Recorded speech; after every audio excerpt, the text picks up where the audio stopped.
Hii ramani nadhani ni miongoni mwa ramani nzuri na imepangiliwa vizuri sana. Yes, yani unaweza kuangalia hapa mpangilio wake wa ndani uko vizuri sana, yani uko very clear.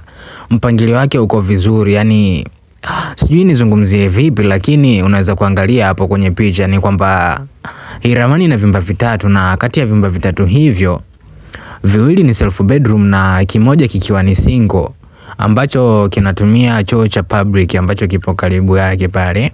Sasa huu ni muonekano wa jengo upande wa kulia. Yes, upande wa kulia wa jengo uko hivi na upande wa kushoto basi ndo huu hapa. Unaweza kuangalia ni jengo fulani hivi ambalo ni simple. Nalo pia linamwaga maji upande wa nyuma. Kwa hiyo itakuwa ngumu sana kuvuja. Labda itatokana na fundi yani itatokana na umekutana na fundi wa aina gani. Yes. Ndio maana wanasisitiza usimpe fundi kazi kabla ya kuangalia kazi ambazo amewahi kuzifanya.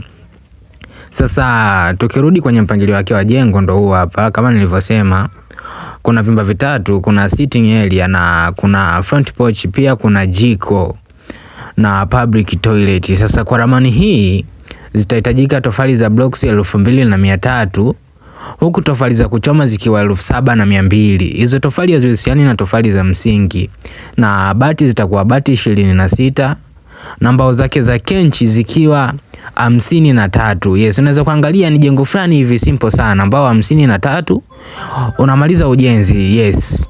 Sasa ramani na ukubwa wa mita 9.7 na upana kuna mita 9 kamili. Kiwanja utahitajika kuwa na kiwanja chenye ukubwa at least kuanzia kiwanja chenye ukubwa mita 12 kwa 12. Ni kiwanja kidogo sana. Yes, ni kiwanja kidogo sana, na hicho ndo kiwanja kidogo zaidi kitakachoweza kutosha katika hili jengo. Yes.